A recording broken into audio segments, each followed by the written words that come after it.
राधा राधा राधा राधा राधा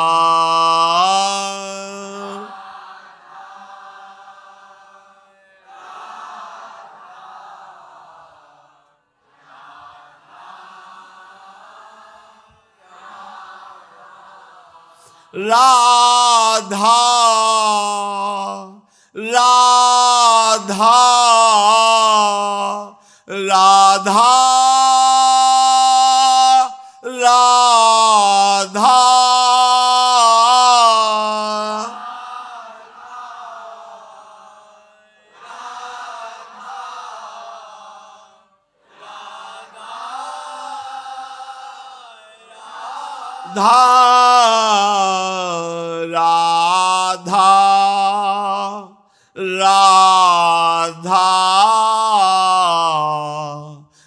राधा राधा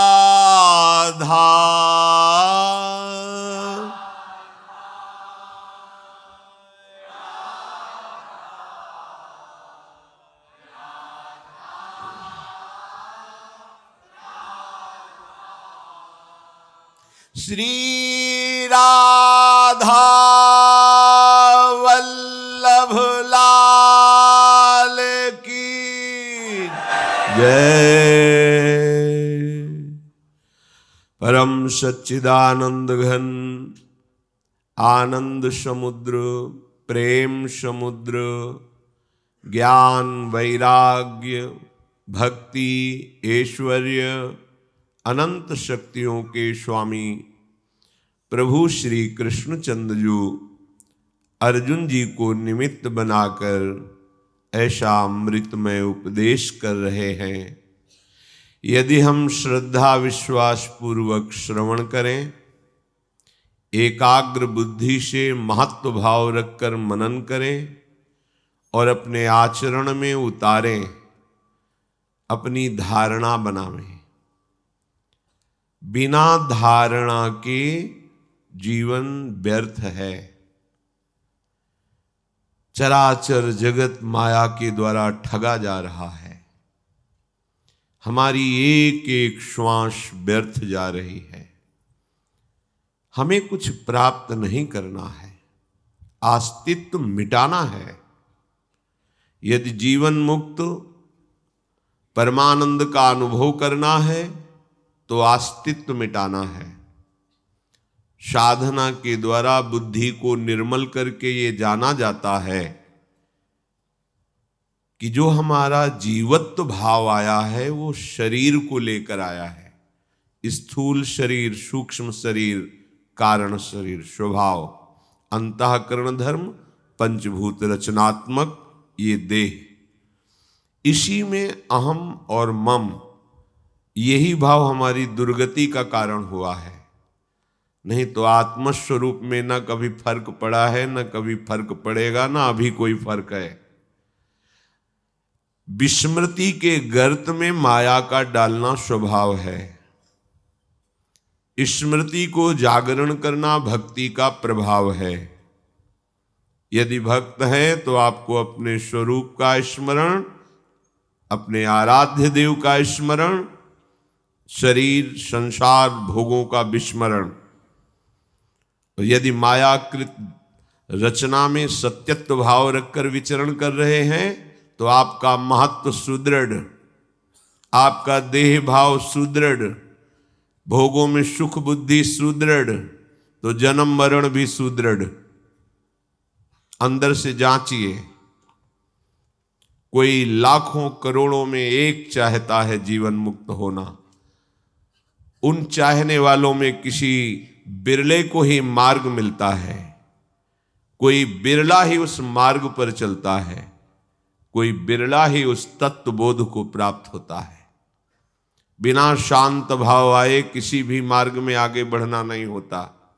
शांत भाव सर्वम खलमिदम ब्रह्मणे नानास्ति किंचन, शांत हो गया। एकमात्र प्रभु के सिवा न कुछ था, न है, न रहेगा। एकमात्र ब्रह्म स्वरूप आत्मा के सिवा न कुछ था, न है, न रहेगा, ये अनुभव। अब इसके ऊपर भाव देह की लीलाएं होती हैं। दास्य भाव, सख्य भाव, वात्सल्य भाव, कांता भाव, सहचरी भाव। शांत भाव ही नहीं आया तो फिर अन्य भावों का कैसे प्रादुर्भाव होगा? क्योंकि शांत भाव ही इन जितने भाव हैं भगवत, इनकी नींव है। नींव नहीं तो महल कैसे तैयार हो जाएगा? इसलिए उपासक महत्व को मिटाता है, देह भाव को मिटाता है। और यहां ऐसी उल्टी वायु चल रही है कि हम पूरा प्रयास करते हैं कि हमारा महत्व बढ़े,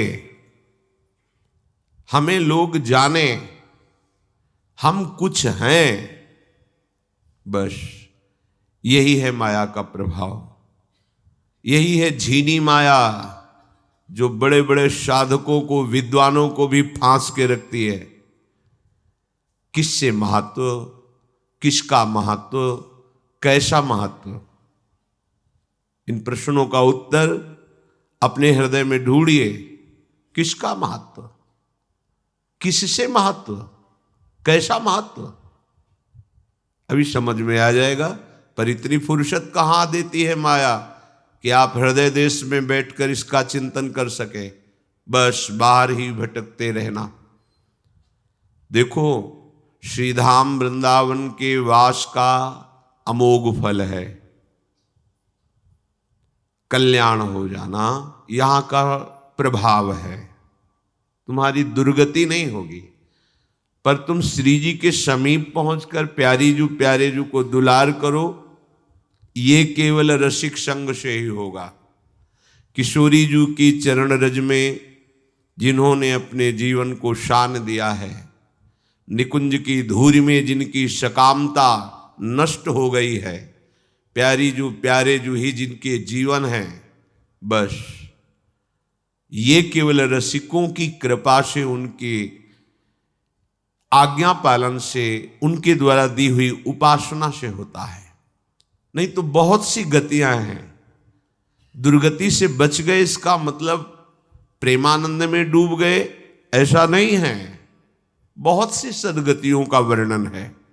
श्री भगवान कह रहे हैं, पीछे जो उत्सव के पहले प्रसंग चल रहा था कि वह परम पुरुष परमात्मा सारे जगत को व्याप्त करके विराजमान है। वह अनन्य भक्ति के द्वारा प्राप्त किया जाता है। भक्त्या त्वनन्या लभ्या, वो अनन्य भक्ति के परम लाभ स्वरूप जो सर्वत्र व्याप्त परमात्मा है, उसको प्राप्त करना है। जो उसको प्राप्त हो जाता है उसका पुनर्जन्म नहीं होता है, क्योंकि तरंग समुद्र में ही थी, समुद्र ही तरंगायमान था, वायु विकार नष्ट हुआ, समुद्र ही है।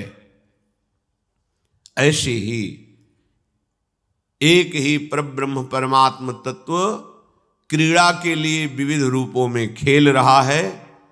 जब ये भाव आपके अंदर जागृत होगा तो राग द्वेष मिटेगा, देह भाव मिटेगा, तो आप भी वही हैं। तस्मित् तज्जने भेदा भावात् ब्रह्मविद ब्रह्मयु भवति, जानत तुम्हें तुम्हें होए जाई। अब भगवत स्वरूप होकर वो भगवान के साथ दिव्य लीलाओं का रसास्वादन लेता है। उपासक धैर्य पूर्वक इस मार्ग में चले।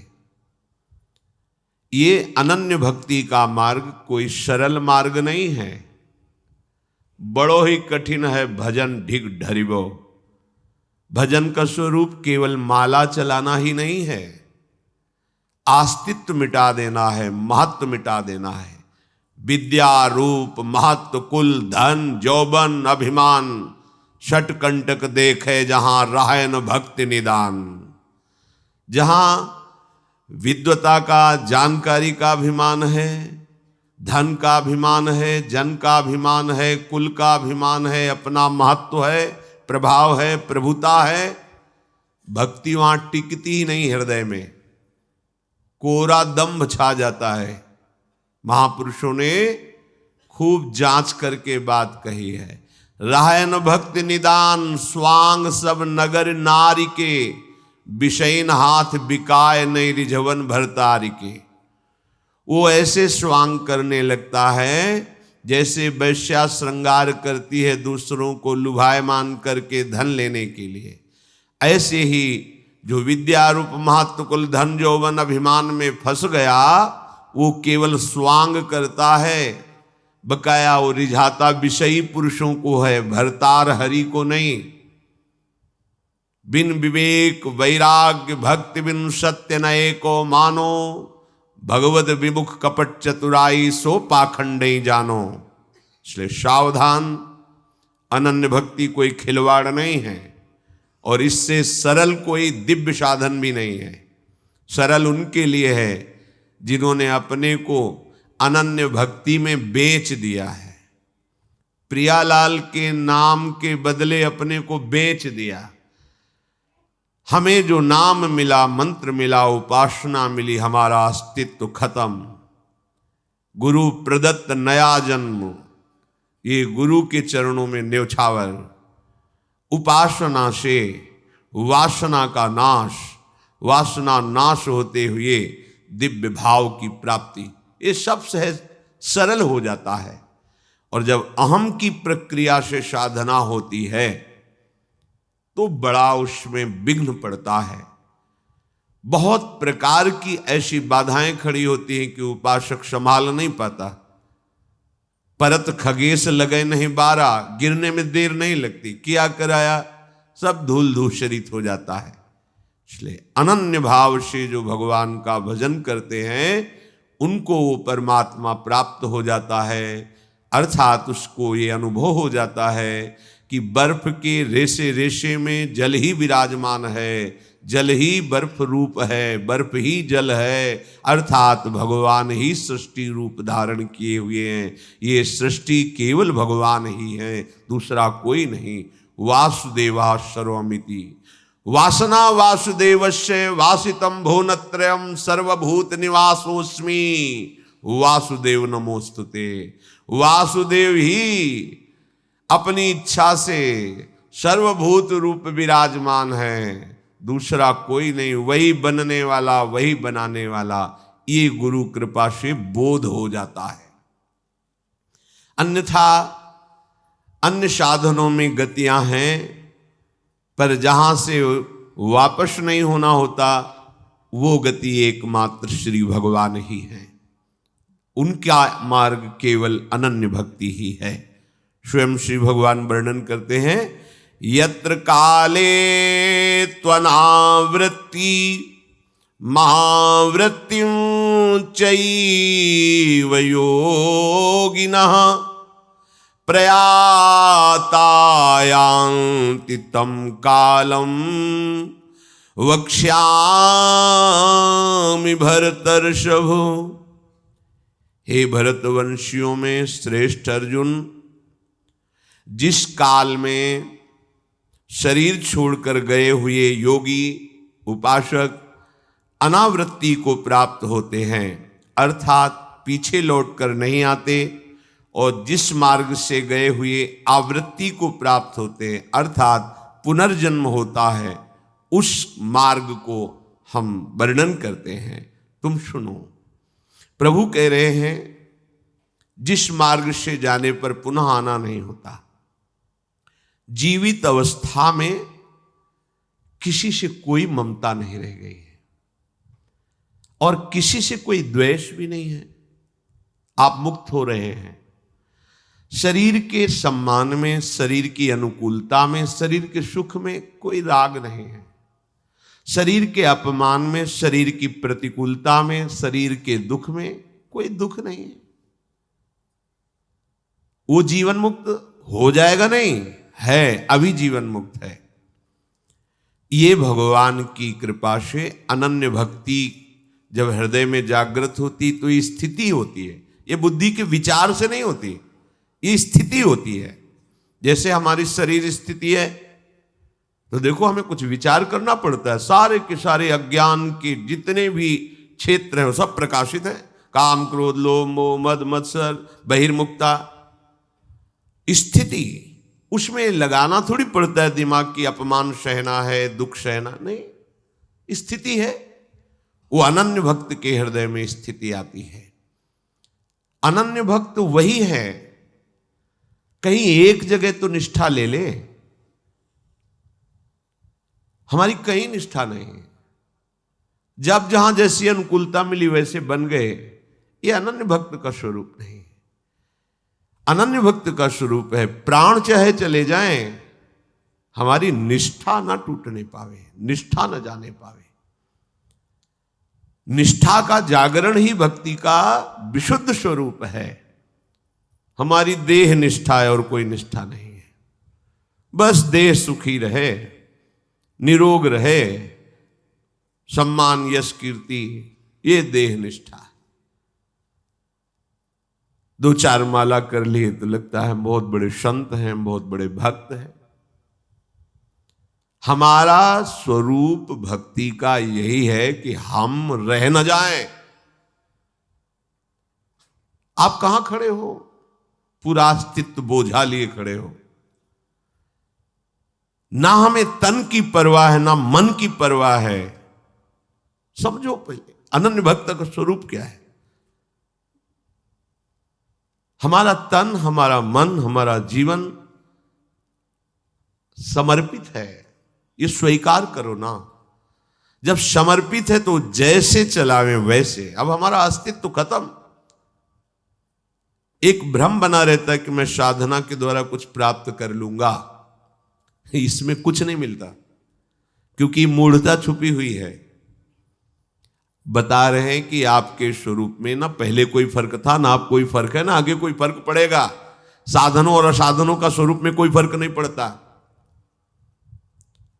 आपकी स्वीकृति जहां हो गई बस वो हटाना है। आपकी स्वीकृति एक देशी शरीर में हो गई है, आपकी स्वीकृति एक अंतःकरण में हो गई है, आपकी स्वीकृति मान्यता में हो गई, आग्रह। ये जब तक नहीं छूटेगा तो साधना क्या कर लेगी, और उसमें पुष्टता होती रहेगी। ये बात सबकी समझ में नहीं आएगी, गुरु कृपा पात्र को ही ये बात समझ में आएगी। अरे कुछ नहीं करना प्यारे, ये करने का राग मिटाने के लिए साधन बताया जाता है। तुम तो ब्रह्म स्वरूप हो, भगवत स्वरूप हो, तभी प्रियाजू की सेवा में पहुंचोगे। इस देहधारी जीवत्व भाव वाला कहीं झांक नहीं सकता। तेजो रूप निकुंजेय कलयन नेत्रादि पिंड स्थितम, तेजो रूप। तुम इस पांच भौतिक शरीर को मैं स्वीकार करके प्रियाजू की दासता भूल जाओ। बहुत चढ़ाई का मार्ग है, चढ़ नहीं पाओगे।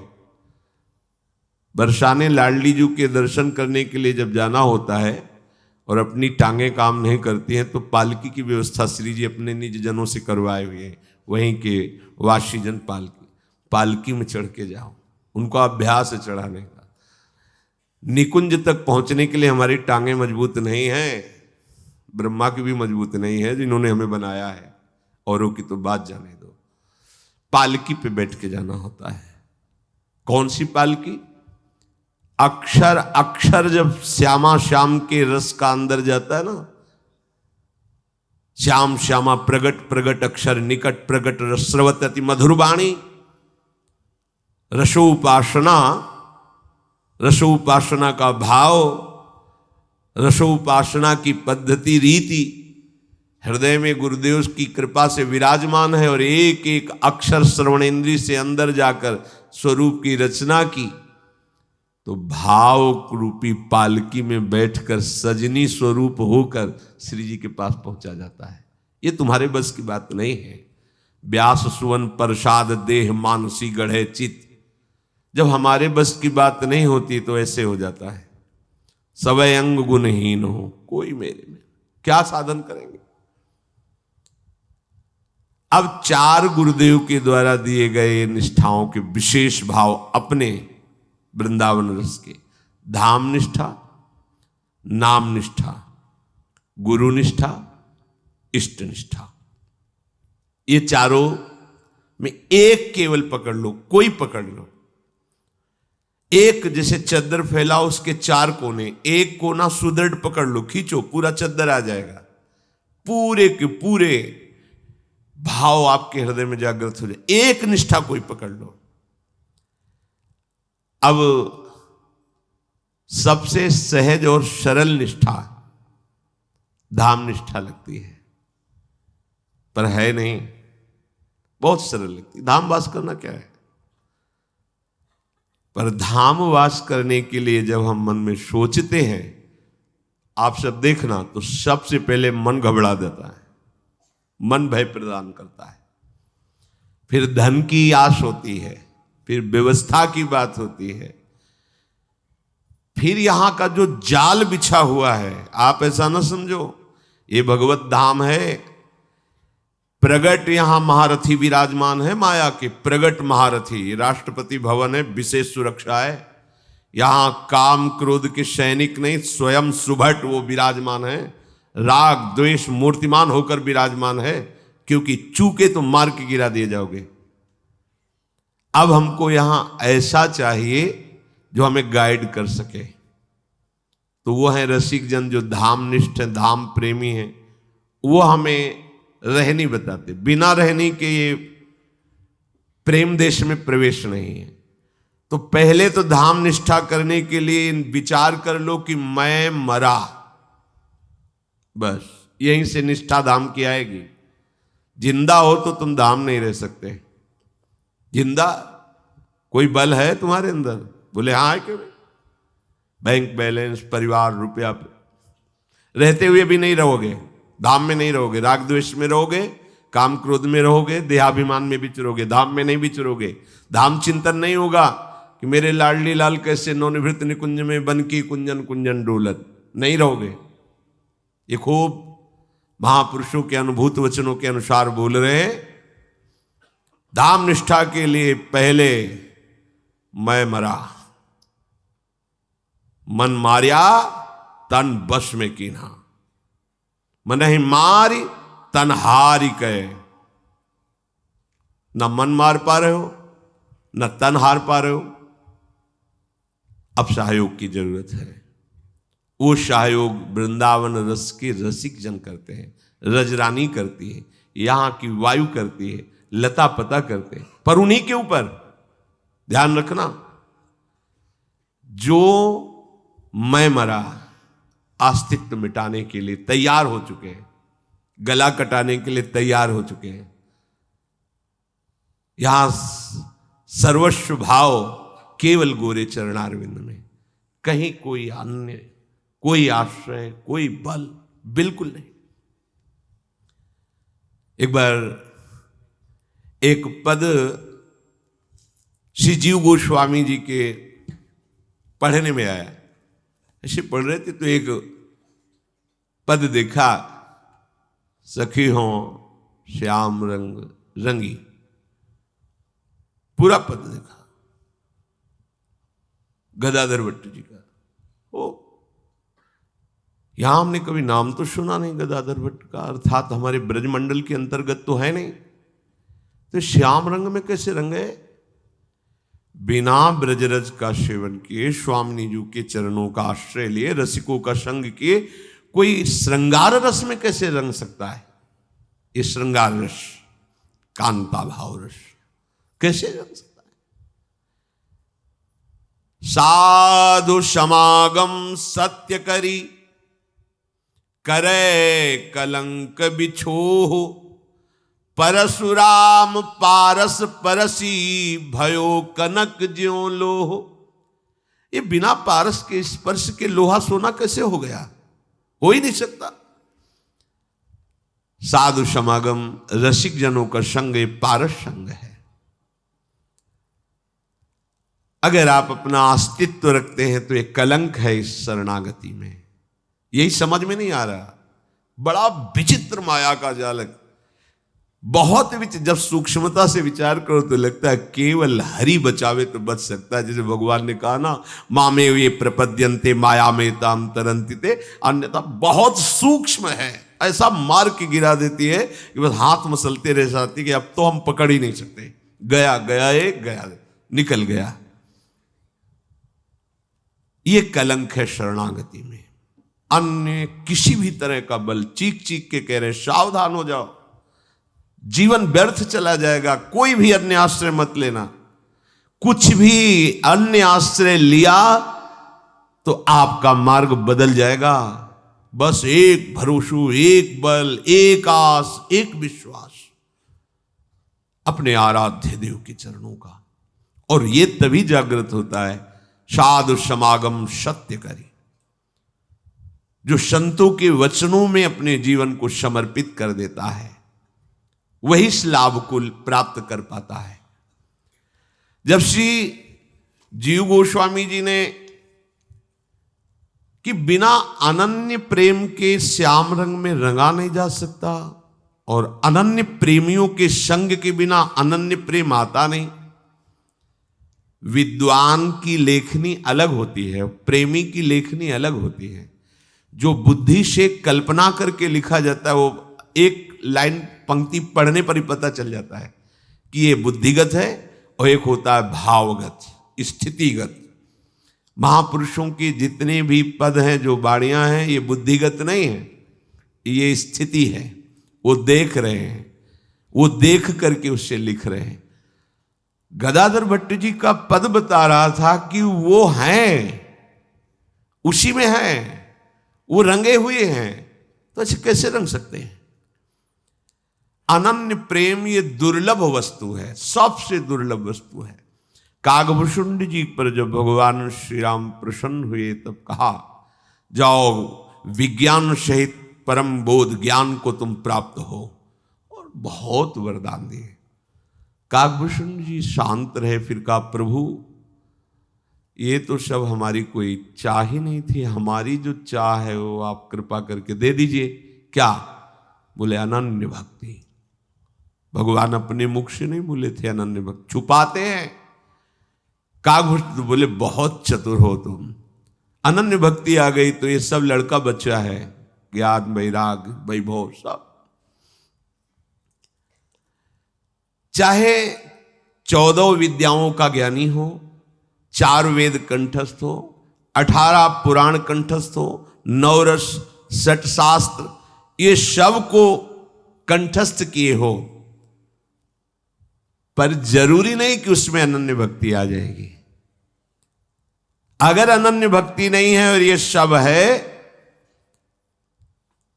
इसमें जो वर्णन कर रहे हैं, अनन्य भक्ति नहीं सब है, तो ये सब व्यर्थ हो गया। उसकी बुद्धि ऐसी है जैसे गधे की पीठ में ईंट लाद दो, या स्वर्ण लाद दो, या वेद रख दो, उसको भार से केवल मतलब है। इसी भाव को गोस्वामी जी कह रहे हैं, जोग कुजोग और ज्ञान अज्ञानु, जहां नहीं राम प्रेम प्रधानु। यदि प्रेम लक्षणा भक्ति का जागृत नहीं हुआ तो वो योग कुजोग है, वो ज्ञान अज्ञान है। जिसके हृदय में अनन्य भजन नहीं आया, अनन्य भक्ति नहीं आई, उसका जीवन चाहे जितना बड़ा, भी बताया सब वेद पुराण सब कंठस्थ हो तो कह सकते हैं बहुत ज्ञानी है। एक बार पूज्यपाद सिउड़िया बाबा जी महाराज गंगा किनारे भ्रमण कर रहे थे, तो कानपुर के आगे एक जगह भागवत हो रही थी, वो योग वासिष्ठ पर प्रवचन कर रहे थे। बाबा भी बैठ गए, उन्मत्त वेश में रहते थे। हर समय भगवदाकार वृत्ति, ब्रह्माकार वृत्ति, बैठे। इतना सुंदर अध्यात्म का वर्णन योग वासिष्ठ के द्वारा बाबा की मिलने की इच्छा हुई। जब वो प्रवचन से हटे तो मिले और कहा कि सत्य बताना, जो तुम बोल रहे थे क्या तुम्हारा अनुभव है इसमें? तो उनका नहीं महाराज, मैं तो केवल शास्त्र का ज्ञान वर्णन करता हूं, मुझे इसका स्वाद नहीं मिला है। हाँ ठीक है, पर पूर्णता तो तभी होगी ना जब आप इसका अनुभव करोगे। बोले हम गृहस्थ हैं, प्रवचन करते हैं, अपने संयम नियम से रहते हैं, जीवन यापन हो रहा है, पर ऐसा अभी तक लक्ष्य ही नहीं बना कि मुझे तत्वबोध करना है। तो पूज्य बाबा ने कहा कि जरूरी नहीं है कि वो शास्त्र का ज्ञान रखने वाला है तो ब्रह्मबोध हो ही गया है। जरूरी नहीं कि 18 पुराणों का वक्ता है तो उसे अनन्य भक्ति प्राप्त है, नहीं। हो सकता है कि वो शब्द ना बोल पा रहा हो पर अनन्य भक्ति से छका हो सकता है वो बोध की बात ना बता पा रहा हो लेकिन तत्व बोध को प्राप्त हो। खास बात है प्रभु के चरणारविंद की अनन्य भक्ति का हृदय में आना। जब ये श्री जीव गोस्वामी जी ने इस पर विचार किया, सखी हो श्याम रंग रंगी, आहा देखी बिकाए गई वह मूर्ति, सूरत माही पगी सखी हो श्याम रंग रंगी। संग हु तो अपनों सुपनों सोई रही रस खोई, जागे हुआ आगे दीखी परे सखी, नेकु न न्यारो होई। एक जो मेरी अखियन में निश्चिद्योस रहो करी भौन, गाय चरावन जात सुन्यो सखी, सोधो कन्हैया कौन। कासो कहो कौन पति आवे, कौन करे बकवाद, कैसे कहो जात गदाधर, गूंगे को गुड़ स्वाद सखी, हो श्याम रंग रंगी। श्याम रंग रंगी पद सुन के गोसाई जीव, पत्र दे पठाए उभय साधु वेगी धाय के, रैनी बिन रंग कैसे चढ़्यो अति सोच बढ़्यो, कागद में प्रेम मढ़्यो तहां लेके आए हैं। पुर ढिंग कूप तहां बैठे रस रूप, लगे पूछबे को तिन्हीं सो नाम ले बताए हैं। रहो कौन ठोर सिर मोर वृंदावन धाम, नाम सुनि मूर्छा हुए गिरे प्राण पाए हैं। जीव गोस्वामी ने पूरे पद पर विचार किया कि ये कोई तुकबंदी नहीं है। जीव भाव नष्ट नहीं हुआ, देह भाव है। बुद्धिगत जो पद रचना होती है वो रसिकों की सभा में आदरणीय नहीं होती। जो स्वरूप बोध संपन्न समाधि में देख रहे हैं वो पद, ये जो स्वामी जी महाराज, हितजू महाराज, हरिराम व्यास जी, शिवभट्ट देवाचार्य जी, हरिव्यास देवाचार्य, ये जो महामहिम ये देख रहे हैं, जो देख रहे हैं वही लिख रहे हैं, कल्पना नहीं है। या पद पढ़ करके उनकी कुछ शब्द चुरा कर उनको लिख लेना है, कोई जो देख रहे हैं ये स्थिति है। तब तक कलम नहीं चलानी चाहिए जब तक आप चलाने योग्य हो। जब कलम चलाने योग्य न रहना तब ये लेखनी उठती है। समझ में आई पहली? जब तक आप में लिखने की योग्यता है तब तक लेखनी मत उठाना। जब लिखने लायक नहीं रह जाओगे तब जो लेखनी उठेगी वो असली लेखनी होती है, क्योंकि वो स्वयं बैठ के लिखाता है। उसकी सामर्थ्य कहाँ है?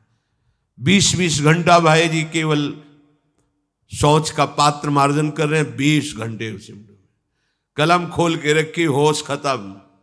क्या लिख गया बाद में खुद पढ़ रहे हैं, क्या लिख गया, श्याम सुंदर ने क्या लिखा दिया। जब तक मैं लिखता हूं तब तक वो लेखनी नहीं है, और जब वो लिखता है तो मैं होता नहीं है। इस पद की आंतरिक वृत्ति को देखकर कि जब सो रही हूं तो स्वप्न में वो समाया है, और जब जग रही तो सामने तो वो कौन श्याम सुंदर है जो गाय चराने जाते हैं? वो तो मेरे आंखों के सामने जागृत स्वप्न सुषुप्ति स्फुरत में, जागृत है या स्वप्न है या सुषुप्ति है, वो हर समय मुझे कभी छोड़ता नहीं। तो गाय चराने कब गया? बोले किससे कहूं, कोई विश्वास नहीं मानेगा। कासो कहो कौन पति आवे। अब अगर बात करेंगे तो एक वार्ता मात्र लगेगी, क्योंकि कोई कैसे जान सकता है। गदाधर जी कहते हैं हृदय की बात, ये तो गूंगे का गुड़ स्वाद जैसा, मूका स्वादनवत। ब्रजेश्वरी श्री लाडली जी की चरण रज के बिना और उनके रसिकों के बिना कोई श्याम रंग में रंग जाए, असंभव। कहां की है? पद रचयिता पता चला अमुक नगर के। ठीक है, पत्र लिखा जीव गोस्वामी ने कि मैं इनसे मिलना चाहता हूं, कैसे श्याम रंग में रंग गए। है तो स्थिति गाढ़, पर बिना वृंदावन के, बिना वृंदावन की रज के, बिना वृंदावन रज के प्रेमियों के ऐसा कैसे हो सकता है? अनाराध्य राधा पदाम्भोज रेणु मनाश्रित वृंदाटवीं तद पदांकाम असंभाष्य तदभाव गंभीर चित्तान कुतः श्याम सिंधो रसस्यावगाहा।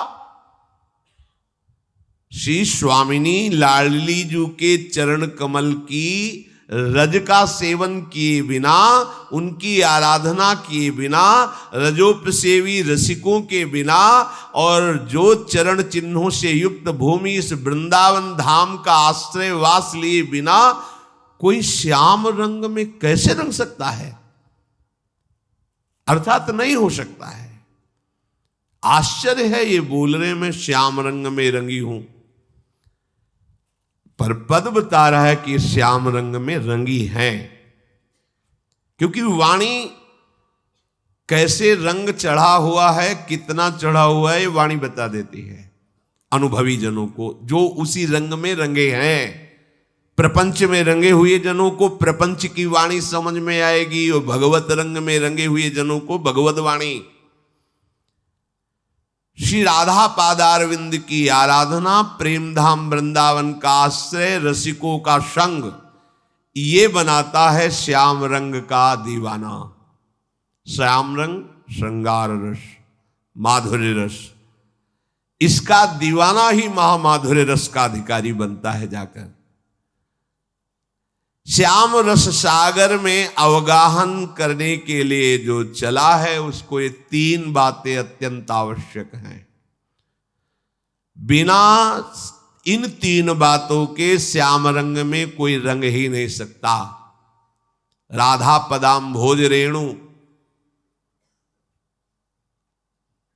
महाप्रभु हरिवंश चंद्र जी कह रहे, यो ब्रह्म रुद्र शुक नारद भीष्म मुख्य रालक्षितो न सहसा पुरुषस्य तस्य। ये बड़े बड़े ईश्वर कोटि के महापुरुष जिनको सहसा अपने ध्यान में नहीं ला पाते, उनको अधीन कराने की सामर्थ्य सद्यो वशीकरण चूर्ण मनंत शक्तिम तम राधिका चरण रेणु मनुष्मरामी। राधा पादाम्भोज रेणु, ऐसे श्री कृष्ण को तत्काल वशीकरण, मंत्र जैसे फेंके और अधीन हो जाए, ऐसी सामर्थ्य अनंत शक्ति संपन्न वृंदावन की रज रानी है, क्योंकि महारानी जी के चरण चिन्हों से युक्त है। पहली बात श्री किशोरी जी के चरण चिन्हों से चिन्हित इस रज का सेवन। दूसरी बात श्री धाम का दृढ़ आश्रय और वास। तीसरी बात वृंदावन के रसिकों का संग। तभी ये दुर्लभ श्रृंगार रस में प्रवेश होता है, श्याम रंग में। तभी ये स्थिति कि जग रही हूं तो सामने वो खड़े हैं, सो रही हूं तो भाव में वो हमारे सामने हैं, स्वप्न में तो उनके साथ खेल रही हूं। जागृत स्वप्न सुषुप्ति स्फुरत में वही स्फुरत हो रहे। आराध्य देव, ये पुनर्जन्म के भजन से नहीं होता कि पूर्व जन्म में भजन किया, अब आगे भी भजन करें, ये नहीं होता। ये रसिकों के संग से, रजरानी की कृपा से, धाम की कृपा से होता है। श्री जीव गोस्वामी जी ने प्रिया प्रीतम का प्रेम रंग तभी तो चढ़ता है जब रंगने वाला हो। विचार, रंगने वाला कौन? वृंदावन के रसिक जन।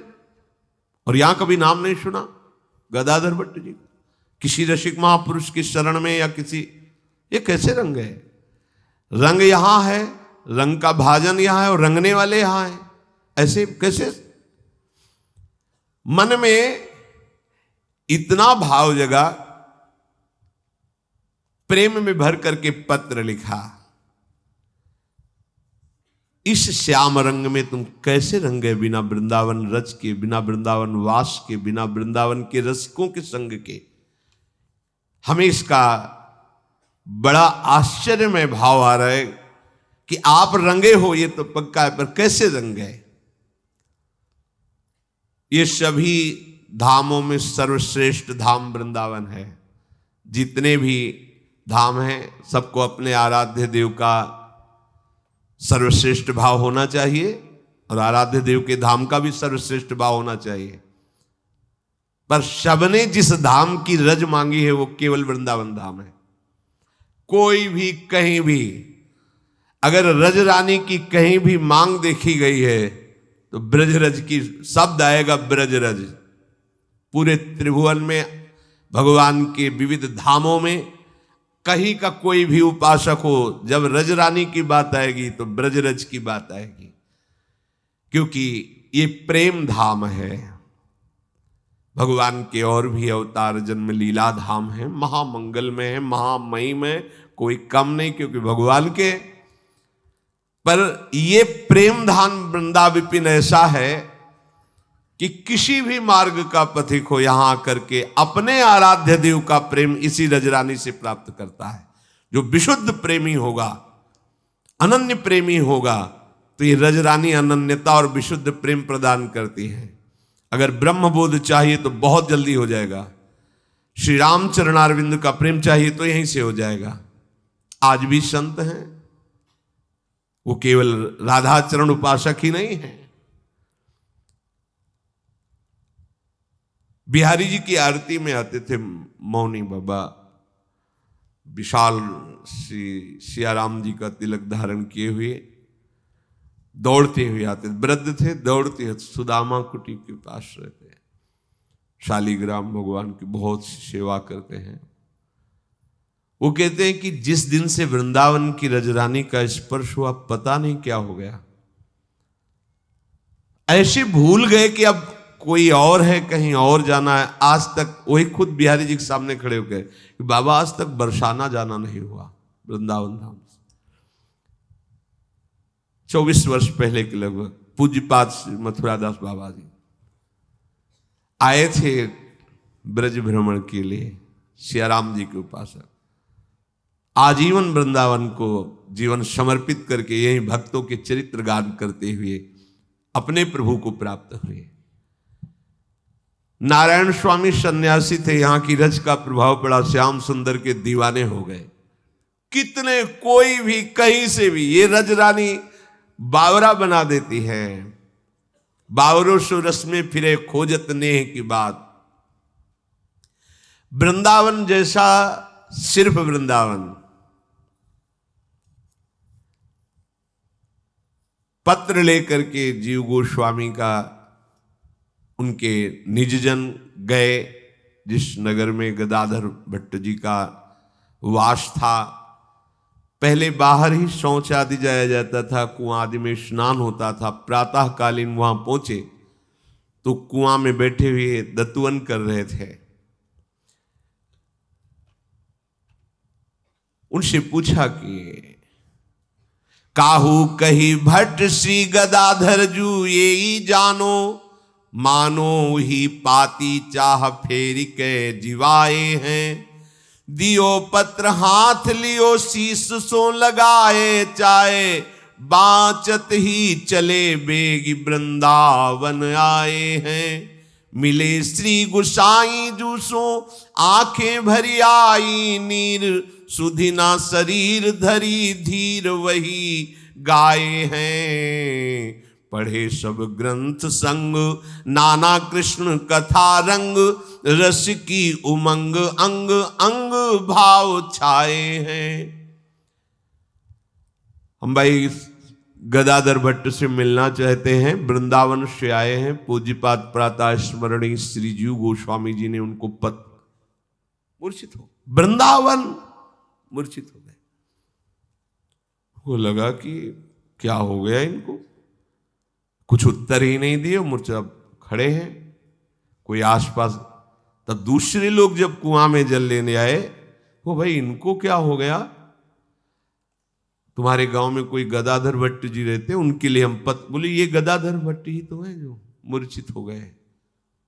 देखकर आश्चर्य, वृंदावन नाम सुनते ही हम वृंदावन से, यह है आश्रय। बोले वृंदावन का आश्रय कैसे लेना चाहिए? ऐसे, जीवन है वृंदावन, प्राण है वृंदावन, सर्वस्व है वृंदावन। जैसे कोई प्रियतमा अपने माने हुए प्रीतम का चिंतन कर रही है और उसका संदेशा आ जाए कि तुम्हें उन्होंने बुलाया है, तो कैसा? आज तक हमने देखा नहीं, केवल सुना और सुनकर उनको मान लिया और उनके लिए जीवन समर्पित, उनका संदेशा आया है, क्या हालत होगी उसकी, जिसने अपना जीवन समर्पित कर दिया है, जिसका प्रीतम है वृंदावन, जिसने वृंदावन से प्रेम किया है। हमारा सर्वस्व वृंदावन, प्राण वृंदावन, जीवन वृंदावन। हम वृंदावन से आए हैं संदेशा लेके, सुनते ही मूर्छित हो गए। जब ये पता चला कि यही श्री गदाधर भट्ट जी है, तब उनका वो जो पत्र पढ़ करके आश्चर्य हुआ था, वो बात चली गई कि जो इतना वृंदावन का प्रेमी है, इतना गाढ़ आश्रय है, उनके लिए ऐसा प्रेम दुर्लभ नहीं है। जल से मुख प्रक्षालन किया, मूर्छा दूर हुई, उठ कर बैठे, पत्र दिया कि पूज्य श्री जीव गोस्वामी जी ने आपके लिए, बार बार हृदय को संभाल रहे हैं कि वृंदावन का प्रेमी अपनी स्मृति में मेरे को लाया। मेरी ये केवल लाडली जी की कृपा, ये धाम की कृपा। वृंदावन के रसिकों का चित्त कोई धर्मशाला थोड़ी है कि आपका चिंतन हो जाए, आपके विषय में वो सोचे। नहीं नहीं, वो श्री जी का निज घर है, उसमें इतनी फुर्सत नहीं है वहां कि तुम्हारा चिंतन हो। अगर होता है तो केवल लाडली जू आप पर बरस रही इसलिए होता है। वो कोई धर्मशाला नहीं कि जो चिंतन आया आते रहे। जैसे आप हैं, अगर आपकी अनन्य निष्ठा जागृत नहीं हुई, अनन्य भाव, अनन्य प्रेम आराध्य देव में नहीं, तो देखो जहां है वहां स्वाभाविक चलता रहता है, स्वाभाविक प्रतिपल अनवरत चलता रहता है। जब तक चेतना है, देख लीजिए, किसी व्यक्ति का, किसी वस्तु का, किसी स्थान का राग द्वेषात्मक चिंतन चलता रहता है, देख लो। ऐसे ही अनन्य भक्त का, प्रियाजू का नाम, प्रियाजू का रूप, प्रियाजू की लीला, प्रियाजू का धाम, उनकी दिव्यता हर समय अनवरत निरंतर चलती रहती है। उसमें करता नहीं होता है, ये स्थिति की वो बुद्धिगत नहीं। जैसे आप ट्रेन में बैठे हो तो आप हर समय याद थोड़ी करो मुझे कहां जाना है, ओ कहां जाना है, आप बताते रहना मुझे कहां जाना है। वो बैठा है, याद, गाड़ी चल रही, यात्रा हो रही है, जाना कहां है याद भी नहीं कर रहा है, कहां जाना है ये भूल भी नहीं रहा है। वो रट थोड़ी रहा है कि मुझे मुगल सराय जाना है, ओ मुगल सराय जाना है, नहीं, जा रहा है, कहां जाना है याद भी नहीं कर रहा है और भूला भी नहीं है। ऐसी कुछ स्थिति होती है। वो भजन कर भी नहीं रहा है क्योंकि करता रह नहीं गया, तो हो क्या रहा है, अनवरत भजन हो रहा है। अब ये कैसे, ये स्थिति में होता है। पहले तो तुम्हें स्थिति लाने के लिए नाम श्वास दो बिलग चलत हैं, इनको भेद न मुंह को भावे। श्वास ही नाम, नाम ही श्वासा, नाम श्वास को भेद मिटावे।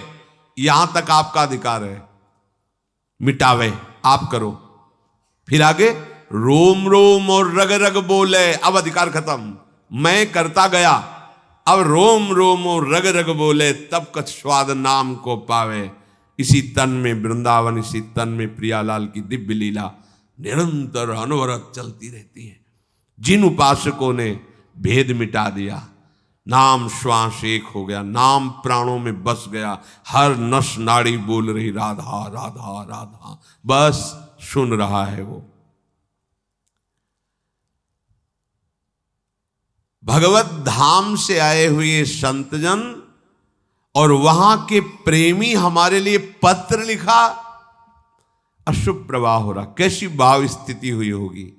अपने प्यारे का पत्र, जिसको किसी से प्रेम हो, वास्तविक, भोग वासना जनित नहीं, देह भाव जनित नहीं, प्रेम हो, आसक्ति हो कि जिया ना जाए, जब उसका संदेशा आता है तो वही जानता है कैसा लगता है। क्या दे दूं, निहाल हो जाता है हृदय का, एक एक रोम प्रफुल्लित होकर के, द्रवित होकर अपने आराध्य देव, अपने प्रीतम की तरफ। वृंदावन के रसिक हमारा चिंतन कर ले, बस हो गई सारी बात, हो गई सारी बात। जब उनके ध्यान में प्रिया प्रीतम हो और आपका चिंतन आ जाए, कटे कर्म बंधन संसारी, उसी समय जन्म मरण के संस्कार सारे भस्म होते हैं। तभी तो कहा जाता है कि रसिकों का संग करो, कभी कृपा कोर हो जाए कि वो जब प्रियाजू से बात कर रहे हैं उस समय आपकी बात छिड़ जाए, लाडलीजू आपका एक जन है, बस हो गया। हाँ, भाव में भरे हुए वैसे ही लोटा बाल्टी सब छोड़ दी, चल पड़े। यह है वृंदावन का समर्पण। अब प्रीतम का बुलावा आया है तो घर में थोड़ी लौट के जाके बताना है कि हम जा रहे हैं वृंदावन। सुनो, अब देखना तुम सब, हम जा रहे हैं वृंदावन। वहीं से कुआं से ही चल पड़े। श्रीधाम वृंदावन उमगते हुए आए। आनंद मगन वो दोनों संत जन हैं जो पूज्यपाद श्री जीव गोस्वामी जी ने भेजा था। श्री वृंदावन धाम की, ये धाम है मेरे प्रीतम का। कैसा लगता है जानते हो? जब पहली बार वाराणसी से आयो मथुरा स्टेशन, जीवन में पहली बार, तो उसने कहा श्री कृष्ण की नगरी में आपका स्वागत है, स्टेशन में लिखा। तो अब कैसा लग रहा था, ऐसी उमगन, ऐसा बड़ा लीला होता है ठाकुर जी का। ये तो अपने पास रहता नहीं था, संन्यास वेश में तो स्पर्श करना भी नहीं, ऐसे हमें बैठाल दिए थे। मथुरा कहाँ है, कभी जीवन में देखा नहीं था। तो कुछ लोग बैठे ऐसे ही चर्चा कर रहे थे, उनमें से गलत बोल रहे थे शास्त्र के विषय में, तो थोड़ा में से बोले, उनमें एक प्रभावित थे, 5 रुपया निकला। नहीं पैसे, कहाँ जा रहे हो? मथुरा।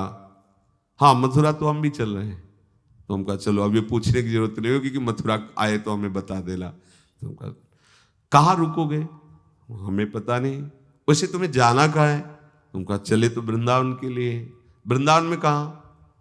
रमण रेती नाम सुना था, वृंदावन का नहीं, वो गोकुल की रमण रेती, वो रमण रेती। अच्छा अच्छा, तो रात्रि आप हमारे साथ रुक जाइए, ठीक है। तो हमें याद है वो स्टेशन में उतरे, परिवार उनके साथ था, वो लाए और जहां हमें बैठाला बाहर वहां लिखा हुआ था राधेश्याम गेस्ट हाउस मथुरा। तो गार्ड तो रहते, तो वो अंदर गए, हमें से कहा बैठिए हम आपको बुला लेंगे। बुलाया ही नहीं, गार्डन गए, बाबा चलो यार, हमका वो कह रहे थे कि, तो शायद उनके परिवार वाले ने कहा होगा कि जवान बाबा जी है और तुम ऐसा हो, करना भी चाहिए, संशय ऐसा कर भी लेना चाहिए। तो कहा, बोले कौन है? हम कहा हम नहीं जानते। तो ऐसे कैसे तुम्हें इसमें रख लेंगे गेस्ट हाउस में? तो कहा वो कह रहे थे इसलिए हम यहाँ बैठ। बोले चलो। तो हम कहा जाए कहा, मतलब कुछ परिचय हो? तो कुछ नहीं बिल्कुल नहीं। बाहर निकले तो पान खाए, लोटा हाथ में ऐसे लिए हुए, जय श्री कृष्ण। अच्छा लगा, कोई कृष्ण तो बोल रहा है। रात्रि के समय 11 के लगभग, जय श्री कृष्ण। कहाँ से आए हो? ऐसा सौंदर्य था स्वरूप का, शिव स्वरूप, जटार, त्रिपुंड, लाल वेश, कमंडल हाथ में। कहाँ से आए हो बाबा? तो काशी से। बोले नजर आ रहा है काशी से आए। कहाँ रुकोगे? हमें पता नहीं, वो एक ऐसे ऐसे लाए थे यहाँ से। अरे हाँ बाबा, तो मैं द्वारिकाधीश का निजी पुजारी हूँ। अरे वो महल जैसा उनका घर था, ले गए। हमका अंदर तो नहीं जाएंगे, हम तो ये बाहर रखेंगे। हाँ बाहर में कितने प्रकार के भोग लाए घाटों घाटों में रहने वाले को, जब ये और मलाई ये वो इतने ढेर सारे वो चक पाया। बोले बाबा सो जाओ, सुबह जब प्रकाश होगा जहां कहोगे भेज देंगे। हम कहा नहीं, यहां से यमुना जी जाने का मार्ग बता दो। तो बोले सुबह यहीं से सब लोग जाते हैं यमुना जी। तो हम कहा हमारा नियम 2 बजे उठ चले, हम यहां से निकल जाएंगे, आप हमें। यमुना जी पहुंचे, स्नान किया, फिर वहां से पूछा कि यहाँ दर्शन कहाँ? तो मथुरा जन्मभूमि, कुछ भक्तजन मथुरा जन्मभूमि जा रहे। वहां जे ही केशव देव जी को देखा, पहला दर्शन ललित त्रिभंगी श्री लालजू का, नहीं तो सदैव शिवलिंग का दर्शन और आराधन और अनन्यता भगवान शंकर की। जे ही देखा तो मतलब जैसे बहुत जन्म से बिछड़ा हुआ कोई, ऐसा ना चिल्ला चिल्ला के रोना आया, क्योंकि पहली बार प्रभु का ये रूप देखा। और वो मतलब जब वो घसीटना चाहते ना तो कुछ उनकी लीला ही अलग होती है। अब बैठ गए, अब तो जब रोना शुरू है तो वह भक्त नगरी है, सब मथुरापुरी, बड़ी महिमा है शास्त्रों में। नित्य निष्दिन श्री हरि का वास श्याम सुंदर का बताया जाता है। महाप्रभु के अनुभव में डूबे हुए सेवक जी भी कह रहे हैं, मथुरा नित्य कृष्ण को बास, निष्दिन श्याम न छाणत पास, तास सकल लीला कही। अब तो अंदर से तुलसी की माला और प्रसाद, और इतने रुपए हमारे सामने जमा हो गए, कोई 100, कोई 5, कोई 10, कोई तो पुजारी जी थे, हम कहा हम रुपया तो स्पर्श नहीं करते, ये आप ले लो। हम कहा बाबा रुको 2-4 दिन हम कहा हमें तो वृंदावन जाना है। तो बोले अच्छा वृंदावन जाना है, तो एक खरीद उनका वृंदावन जाना है, आप इनकी व्यवस्था। तो ऑटो में बैठा दिया, वृंदावन अटल्ला चुंगी, एक एक चीज हमें याद, अटल्ला चुंगी। तो उस उतरे वहां से, तो बाबा आप कहाँ जाना? हम कहा रमण रेती, रमण रेती। तो अब ये रमण रेती अपनी जो है ना, ये सुंदरा को रोड वाली, इसे रमण रेती, हमें पता नहीं था। तो उसने कहा रिक्शा वाले से कहा कितने रुपया लोगे? तो 10-15 रुपया जो भी। रमण रेती में बाबा को उतार दिया।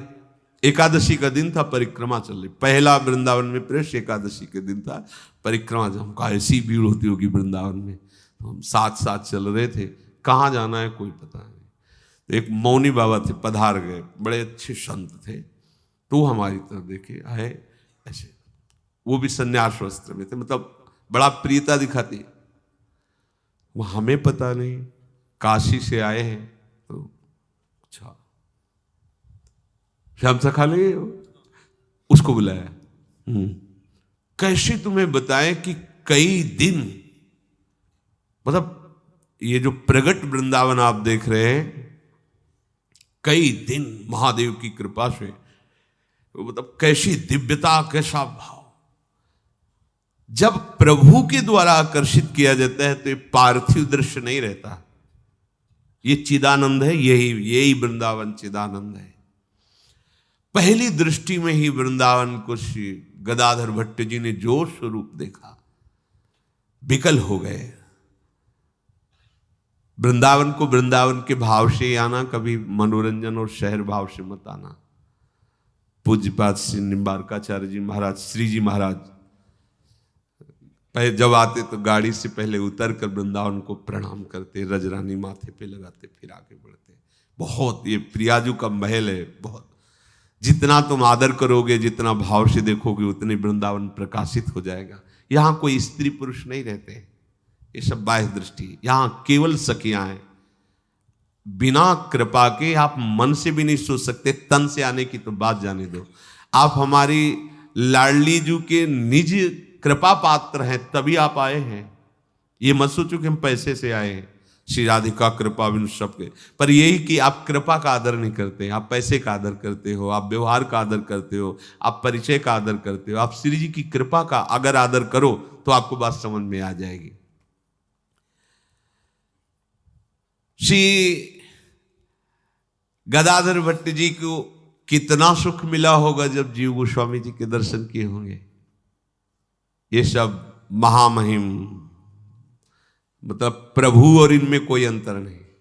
पूज्य श्री रूप जी महाराज, श्री सनातन जी महाराज और उनके ये वंश में भी हैं।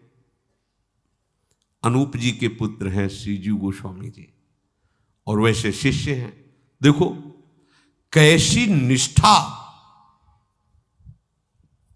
जब ऐसी महिमा को प्राप्त है तो निष्ठा कैसी। एक दिग्विजयी आया था और पूज्यपाद श्री रूप गोस्वामी जी के पास पहुंचा।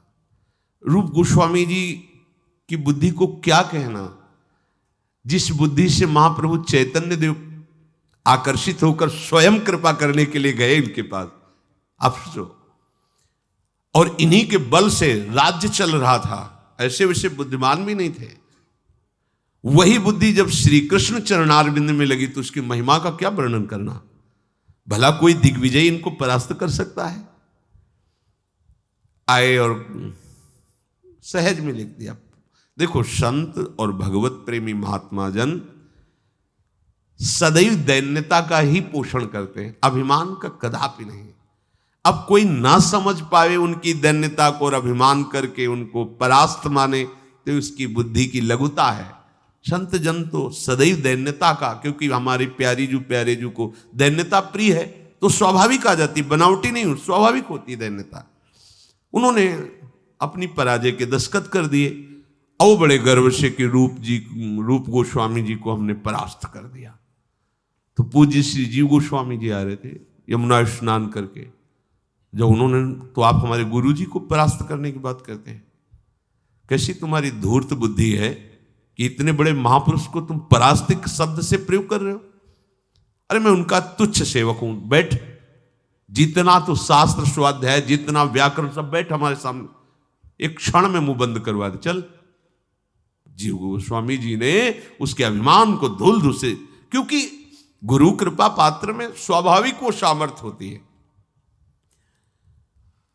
जब गए और रूप जी को पता चला कि ये उस विद्वान को परास्त करके आ रहे हैं, तब का ऐसा क्यों किया। तो उनका प्रभु आपकी प्रति पराजय शब्द मुझे बर्दाश्त नहीं हुआ।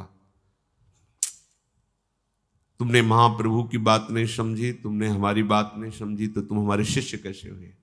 महाप्रभु के तृणादपि सुनीचेन, तुमने कैसे उसको परास्त कर दिया।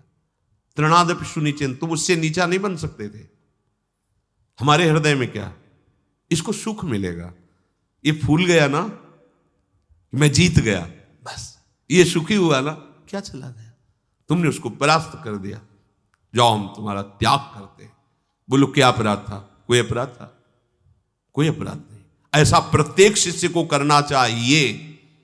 अपने गुरु की निंदा, अपने गुरु की अवहेलना, अपने गुरु की लघुता की बात सुनकर तुम उसके साथ बैठ जाओ, ऐसा कैसे हो सकता है।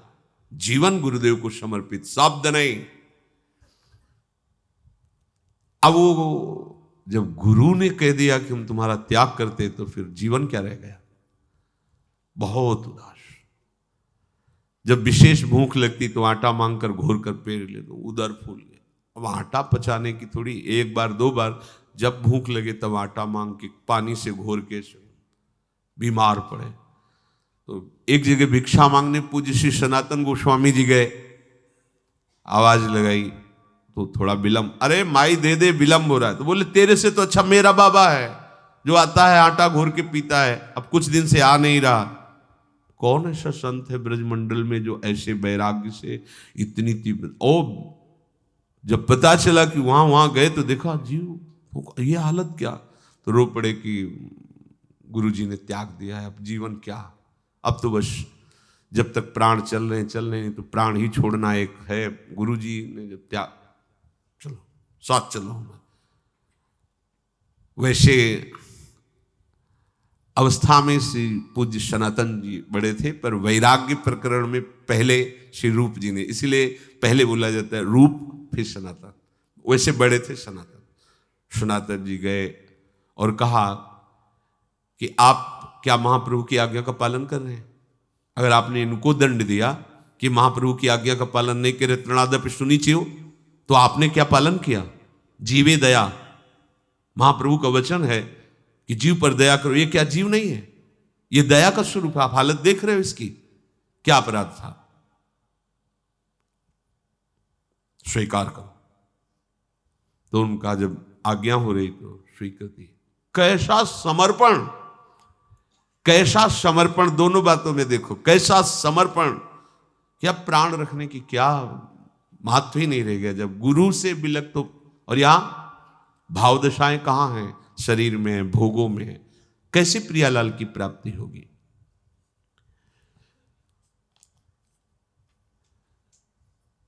बड़ा सुख मिला जीव गोस्वामी से मिलकर के। प्रियालाल के प्रेम रस की बातें हुई। हरिराम व्यास जी अद्भुत विद्वान, पर जब महाप्रभु से मिले तब उनको लगा कि अभी तक हमारी पढ़ाई जितनी थी सब अधूरी रही। और प्रियालाल ऐसे ही जो प्रेम रंग चढ़ा हुआ था उसमें और गाढ़ प्रेम रंग की अब लगने लगा कि इनके आगे जब हम महापुरुषों से, तो फिर लगता है अपनी भक्ति, अपना ज्ञान, अपना प्रेम बहुत लघु लगता है। कैसे प्रेम में मत वाले श्री श्यामा श्याम के हैं। जब तक भगवद स्मृति का तार नहीं बनता तब तक प्रियालाल के चिंतन में, प्रियालाल की भक्ति में क्या सुख है ये आप अनुभव नहीं कर पाएंगे। सारा का सारा परमार्थ अखंड चिंतन में है और इस पर कोई ध्यान नहीं देता। चिल्ला चिल्ला के हार रहे हैं। जब पूछो कहां हो, अरे हो कहां तुम? ठिकाने पे तुम नहीं रहते, क्रिया कर रहे हो तो आपका आंतरिक चिंतन चलना चाहिए। और जब निष्क्रिय बैठे हो तब तो चिंतन चलना ही चाहिए। पर आप लोग जांच करके देखो इस बात। रोज सत्संग सुनते हो, रोज प्राय वही बातें कही जाती है, पर आप अखंड चिंतन की तरफ ध्यान देते हैं? यहां से निकले मस्ती से बातें करते हुए, फिर फ्री मन को जब तक अखंड चिंतन में नहीं लगाओगे तब तक बात नहीं बनेगी। श्री जीव गोस्वामी से मिलकर प्रेमाश्रुपात करते हुए श्री वृंदावन की प्रेम चर्चा हुई। जीव गोस्वामी जी ने कहा एक बार अपने मुख से जो पद लिखा था सुनाओ। अश्रुपात करते हुए प्रेम विकल होकर के सुनाने लगे।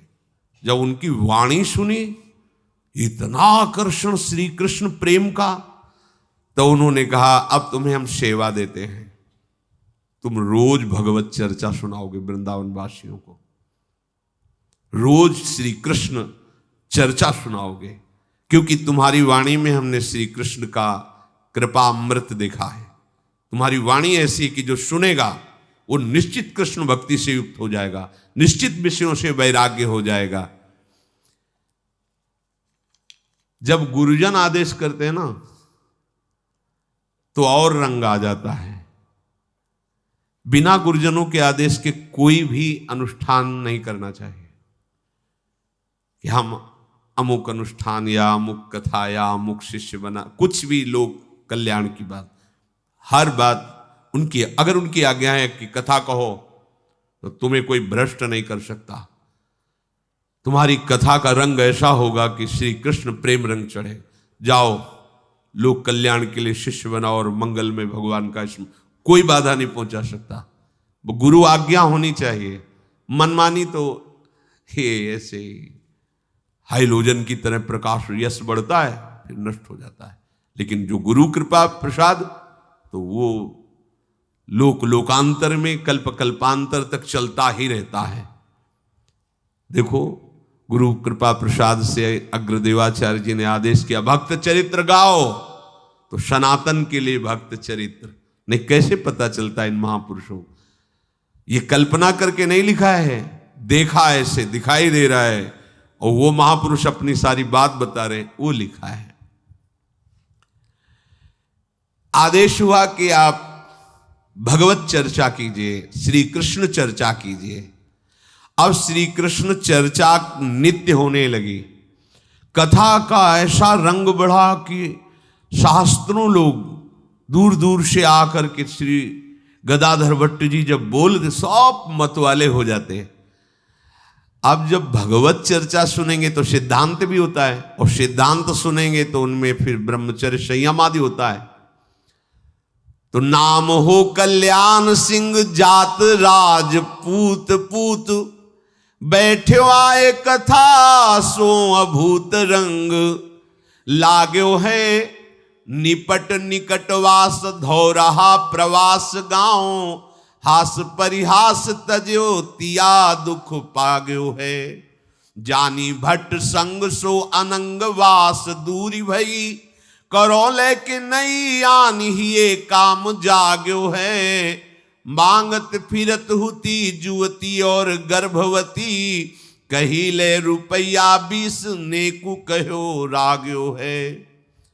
वृंदावन के समीपी धरौरा गांव, वहां के एक राजपूत सरदार कल्याण सिंह, उन्होंने जब गदाधर भट्ट जी की कथा की महिमा सुनी कि सत्संग होता है बड़ा आकर्षणकारी, वो आए, ऐसा प्रभाव पड़ा कि अब वो कथा का ही चिंतन करते हुए फिर दूसरे दिन का फिर वो तो कथा के रसिक हो गए।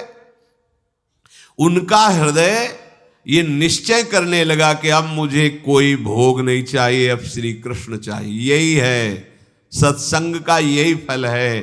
भोगों से राग हटने लगे, देह भाव मिटने लगे, श्री कृष्ण अनुराग बढ़ने लगे। अब वो पत्नी जो थी उनकी, न ये हंसते न बोलते, घर जाते गंभीर मुद्रा में अपना प्रसाद पाया चल दिया, एकांत बैठे नाम जप कर रहे, कथा के विषय में चिंतन कर रहे।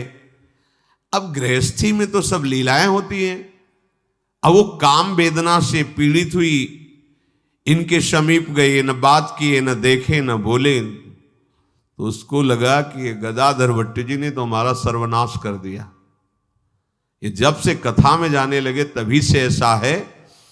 अब क्या करूं, हमारे पतिदेव हमारे हाथ से निकल गए, हमारे काम के नहीं रहे, अब कैसे वापस करूं। निश्चय किया ऐसी युक्ति रचूंगी कि जो कथा वाचते हैं ना, इन्हीं का मुंह काला करूंगी, तभी अश्रद्धा होगी, उनसे अश्रद्धा होगी तो फिर हमारी बात बन जाएगी। ये बड़ा विचित्र खेल होता है। श्री तुकाराम जी महाराज जब कीर्तन करके भगवद यश करते तो सब सुप्रवाह आनंद मगन। तो तुकाराम जी से भाव नहीं रखते थे, पर किसी ने जो उन पर भाव रखते, कहते एक दिन चलो ना, उनको ले। उनको तो ऐसा आकर्षण हुआ कि शिष्य बन गए। अब वही बात, अब यहां नारद सिख जे सुने नर नारी अवश्य भवंत जो भिखारी मूल मुड़ा और रज लगाओ पीले पहलो चलो हटो। बोले गृहस्थी कोई बात नहीं, चलेगा, पति पत्नी दोनों बैराग्य ले लो, रहो एकांत, भजन करो, श्री जी का चिंतन करो। पत्नी ने सोचा कि तुकाराम ने तो हमारा जीवन है, क्यों यही जीवन है गृहस्थी का, खाओ पियो। बहुत ही कटु स्वभाव की थी। पति के चरण पकड़ा और कहा आपका तो उद्धार हो गया ना। ये क्या है, तो गाली देने वाली पैर पकड़ रही। कहा देखो एक बार हम पर भी कृपा करो, अपने गुरुजी को लाओ और हमें भी। तो उन्होंने कहा गुरुजी बड़े दयालु हैं, अवश्य आ जाएंगे, लाओ ना कल। 10 लीटर पानी का भगोना रख करके आग में चढ़ा दिया। तुकाराम जी आए, विनय की थी उनसे कि हमारी पत्नी जो बिल्कुल नास्तिक है, आपकी कृपा से वास्तिक हो रही, और आपके चरण दर्शन, अगर आप घर पधारोगे वो शिष्या बन गई तो मैं निहाल हो जाऊंगा, क्योंकि भक्ति में बड़ा विरोध करती है, फिर दोनों भक्त हो जाएंगे।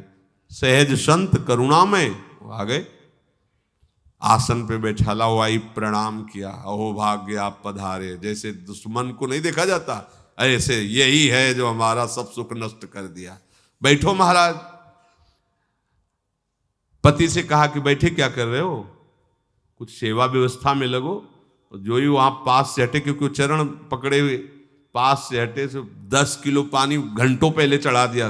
पानी ऐसे खौल रहा था, खौलता हुआ पानी लाए, ऊपर से तुकाराम जी के डाल दिया। हमने वाणी पढ़ी तुकाराम जी की, वो विट्ठल से कह रहे देख लो कैसा जल रहा हूं, मतलब भयंकर पीड़ा।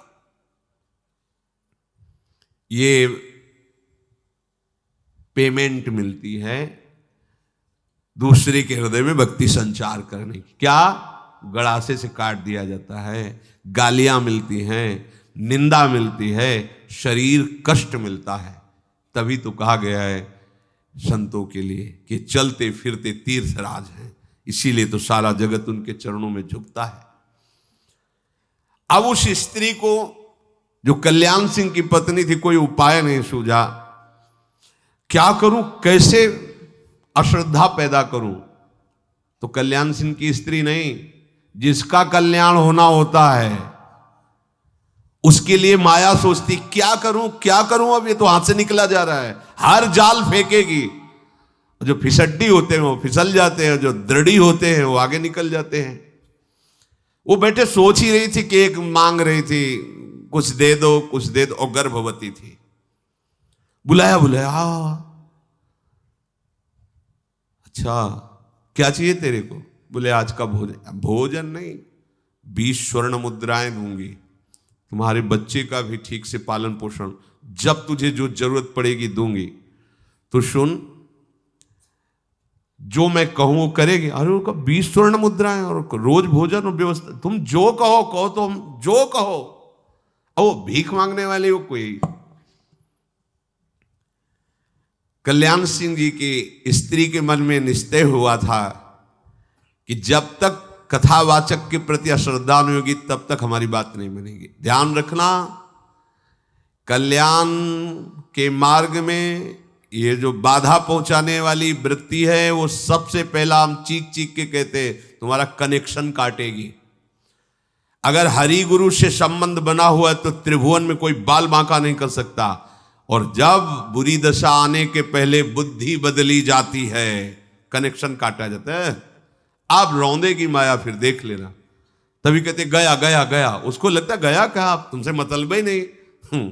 राधा नाम सुधा रसम का त्याग करके जो कुछ घंटों में मलमूत्र बन जाता है, उन रसेंद्री की तुष्टि के लिए, इस शरीर के पोषण के लिए, मोह के पोषण के लिए प्रियालाल के भाव को त्याग कर रहे हो, प्रियालाल के मार्ग को छोड़ रहे हो। ये माया की चाल नहीं तुम्हारी समझ में आई, पर समझे तब ना, जहां से प्रकाश आ रहा वहां तो तुमने पर्दा कर दिया, तो अंधकार में वो लूट लेगी, तुम जान ही नहीं पाओगे। साधो जग में कामिनी ऐसी रे, राजा रंक सबन के घर में बाघिन हुए के पैसी रे, बस्ती छाण करे बनवासा चावत सूखे पात रे, दांव परे तिनहू को मारे दे छाती में लात रे। ज्ञानी गुनी सूर और पंडित ये तो सर्व सयाने रे, सूदे होए परे फांसी में तिरिया हाथ बिकाने रे। 3 लोक में को न छाड़ा देई दाढ़ तर मारा रे, हरिदास हर सुमिरन लागे तो भगवान उबारा रे। निरंतर भजन करने वाले को ये माया फांस नहीं सकती। नहीं तो भाई बड़े बड़ों की जटाओं से अपने चरण साफ करवाए, वो माया है भगवान की। बहुत विचित्र है। मतलब बस त्राहिमाम केवल हरि मामे वे प्रपद्यन्ते माया में ताम तरन्ति ते। जब काम का प्रबल वेग होता है तो लगता है भगवान तो आगे मिल ही जाएंगे भजन करने पर ये दुर्लभ बात थोड़ी मिलेगी। हमारे भाग्य खुल गए। उल्टा विचार। और अगर जो चतुर उपासक होता है, समझ रहा है माया ने प्रश्न उपस्थित किया है, मुझे सही उत्तर देना है, तब तो हमारे आगे की भूमिका बनेगी। पर वहां बात ही नहीं समझ में आती। अब गदाधर जी कथा कह रहे थे और उसने 20 स्वर्ण मुद्राएं देकर कहा तुम जाके उनसे कहना कि ये तो दे दिया, अब समय आ रहा है इसके प्रकट होने का, वो आप कथा बांच रहे हो, व्यवस्था कौन करेगा? सभा में बोलना जाके। अब वो भिखारी 20 रुपया स्वर्ण मुद्रा देख के उसको लगा कि इस तरह कहने में क्या है, हम सभा में, वो तो गली गली मांगते घूम रही।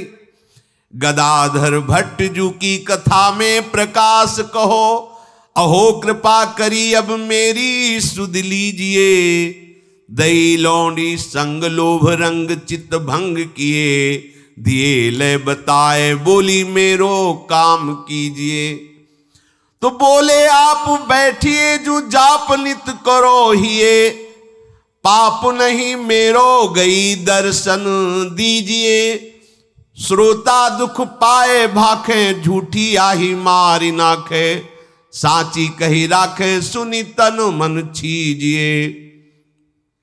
कल्याण सिंह जी की पत्नी के समझाने के अनुसार भिखारनी आई वृंदावन, और जब भरी सभा में रंग जमा हुआ था भगवत चर्चा का, उसी समय आकर के बोली, महाराज क्या उपदेश सबको दे रहे हो, कुछ हमारे विषय में सोचा?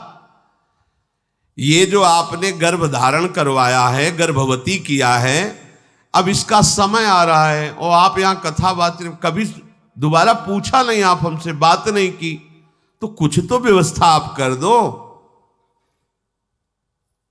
भिखारिनी का लोभ ऐसी गलत बात बोलवा रहा था। सब सभा सन्न रह गई। उनमें जो कच्चे थे, ऐसा सबके सामने तो ज्ञान वैराग्य भक्ति को भिखारिन को गर्भवती कर दिया। अरे ऐसे लीला ऐसे है, सब पाखंड का बोलबाला है। उठे चल दिए। जो सच्चे थे उन्होंने कहा इसको जान से मार डालेंगे। ये हमारे गुरुजी के प्रति ऐसा कैसे बोल गई, ये धूर्त है, ये कोई छल है, कोई नाटक किया जा रहा है। मैं इसे जान, हाहाकार मच गया। अब रंग भंग तो हो ही गया। गदाधर भट्टी जी ने कहा शांत शांत शांत, सब शांत रहो। कहा आओ आओ बैठो, मैं तो नित्य ही तुम्हारा स्मरण करता हूं, क्या तुम्हें पता नहीं? किससे बात कर रहे जा रहे हो? यही तो बात होती है ना। मैं तो नित्य ही तुम्हारा स्मरण करता हूं। किससे बात कर रहे हैं? छलिया श्याम सुंदर से। मैं तो नित्य ही तुम्हारा स्मरण करता हूं, क्या तुम जानते नहीं हो? बड़ी कृपा की तो जिसका स्मरण करते हो इस रूप में आया। आओ, बहुत अच्छा किया, मुझे दर्शन दिए आप आकर के। बैठो, जिसने ये दिया है वही व्यवस्था करेगा। कैसी चतुराई से बोल रहे। अभी भक्ति की, जिसने ये दिया है वही व्यवस्था करेगा। और मैं तो रोज तुम्हारा स्मरण करता था। अब कोई समझ नहीं पा रहा कि मतलब महाराज जी तो ऐसे बात करे जैसे पूर्व परिचित हो। क्या कुछ है क्या चक्कर? बड़ा विचित्र है भाई। आखिर यही ऐसे पॉइंट हैं जिनमें बड़े बड़ों को फिसला दिया जाता है। यही ऐसे पॉइंट हैं जहां से भगवान की भक्ति जनित जो प्रकाश हो रहा है उसमें अंधकार फैलाने का माया, ये उसके अमोघ बाण हैं। भगवत कृपा से व्यर्थ हो जाए तो हो जाए, नहीं तो अमोघ बाण है। एक बाण मारा, पूरा का पूरा यश धूल धूसरित कर दिया। श्रोताओं के मन में बड़ा ही अंदर दुख हो रहा है। शांत शांत कह के बैठाल तो दिया, पर कहने लगे मेरा हृदय अब भी कह रहा है कोई छल किया जा रहा है, ये कोई नाटक किया जा रहा है। पर ये महाराज ऐसा कैसे बोल रहे हैं कि मैं तुम्हारा स्मरण करता था, जिसने दिया है, मतलब जिसने दिया वही पालन करेगा। तुम बैठो ना। मतलब अगर मेरे प्रति संबोधन कर रही थी कि आपने तो दिया, तो अब कह क्या रहे? जिसने दिया वही पालन कर। तो लोगों क्या ले रहे कि बात सत्य है ना, मिल रही ना बात। कोई कोई कहता कि ये सत्य कह रहे क्योंकि महाराज भी बोल रहे हैं। जो समर्पित चित्त के थे वो चिल्ला चिल्ला के रोने लगे कि मैं अपने प्राण दे दूंगा, लेकिन ये बात बर्दाश्त नहीं कर सकता। अब हाहाकार मच गया पूरी कथा में। उस भिखारिनी की बात सुनकर सबने ये निश्चय किया जो वहां बैठे हुए थे कि या तो हम अपने प्राण त्यागें या इसके प्राण लें। क्योंकि जो मुझे रोज भगवत चर्चा में ऐसा रस देकर उन्मत्त कर रहा है, जिनकी वाणी में ऐसा रस है, अगर वो विषय सेवन करते होते तो ऐसा कैसे हो सकता है? इसका मतलब ये छल किया जा रहा है। और सब श्रोता मना रहे हैं कि या तो अभी मेरे प्राण निकल जाएं या मुझे आदेश दिया जाए तो मैं इसे मार दूं। फाट जाए भूमि तो समाये जाए, श्रोता कहें बहे दृग नीर हुए अधीर सुधि गई है। राधिका वल्लभ दास प्रगट प्रकाश भास, भयो दुख रास सुनि सो बुलाए लई है।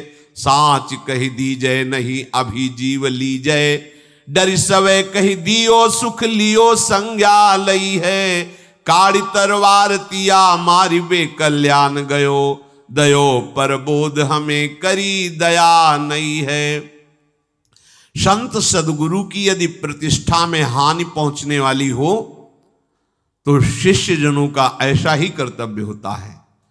वो सब श्रोताजन कह रहे हैं कि ये धरती फट जाए और मैं धस जाऊं, मुझे ये शब्द अब दोबारा सुनने को ना मिले, मेरा मरना ही उचित है, मैं अपने गुरु की ऐसी निंदा नहीं सुन सकता। और दुखी होकर नेत्रों से आंसू बहाने लगे। एक राधिका वल्लभ दास नाम के बड़े ही सुलझे हुए संत थे। उन्होंने उसकी हालत देख करके समझ लिया ये भिखारिन है और ये ड्रामा कर रही है।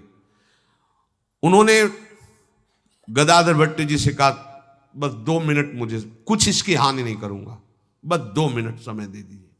और पकड़ा भिखारिन का हाथ और एकांत ले गए और कहा, ठीक बता दे तो जीवन दान दे देंगे, अगर जरा भी झूठ बोली तो काट के फेंक देंगे तुझे। और कितनी दम उसमें। तत्काल वो रोक के बोलने लगी कि मैं तो 20 स्वर्ण मुद्राओं के कारण ऐसा, कल्याण सिंह की पत्नी ने मुझे ऐसा ऐसा, चल सभा में बोल। सभा मिला तो उन्होंने बताया कि कल्याण सिंह की पत्नी 20 मुद्राएं दिखाई, स्वर्ण मुद्राएं दी और उन्होंने कहा ऐसा ऐसा बोल देना, बस तुम्हें केवल बोल देना है।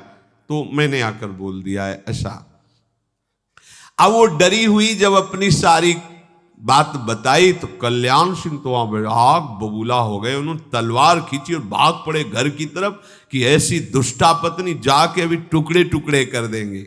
श्री भट्ट जी ने रोका, यही सत्संग सुना है अभी तक, यही सत्संग का फल है कि तुम क्रोध धारण करके हिंसा पे उतर जाओ। अरे भाई, हमारा कार्य है अपने मार्ग में दृढ़ रहना, माया का कार्य है हमारे कार्य में बाधा पहुंचाना। अगर हम बाधित हो गए तो परास्त हो गए ना। हमें गुस्सा नहीं करनी, हमें परास्त नहीं होना, हमें अपने प्रभु के मार्ग में, ये देखो ध्यान रखना, ये जीवन में होता है, ऐसा ही होता। बहुत से ऐसे उदाहरण बड़े पड़े हैं। उपासक को चाहिए चाहे जैसी परिस्थिति हो, यदि प्रेम मार्ग में भगवत मार्ग में चले हो तो दूसरे का अहित न होने पावे और अपना कदम न रुकने पावे, ये सिद्धांत जीवन में धारण करना। और ये बल मिलता है भगवत कृपा से। ये कोई मानुषिक बल नहीं है, ये भागवतिक बल होता है, जिसके बल से ऐसी क्षमता होती है कि निंदा करने वालों पर भी कृपा किया जाए, अमंगल करने वालों का भी मंगल किया जाए। इसीलिए इस कृपा को प्राप्त करने के लिए वृंदावन धाम गरज रहा है। यहाँ के रसिकजन, यहाँ की रजरानी आपको ऐसा समर्थ बना देंगी, कोई भी माया का प्रभाव आपको परास्त नहीं कर पाएगा। सदैव श्यामा श्याम के निरंतर चिंतन में रहिए और लक्ष्य सामने रहे कि मुझे इसी जन्म में भगवत साक्षात्कार करना है। निश्चित हो जाएगा आपका लक्ष्य ही आपको भगवत प्राप्ति है। लक्ष्य विहीन जीवन किस काम का, जब मन आया माला चला ले, जब मन आया मन मानी आचरण, ऐसा नहीं। ये जन्म मिला है कसौटी पे कस के जलने के लिए। जलोगे तो स्वर्ण जैसे चमकने लगोगे, प्रियालाल की सेवा में पहुंच जाओगे। शिष्य जागे। श्री राधा वल्लभ लाल।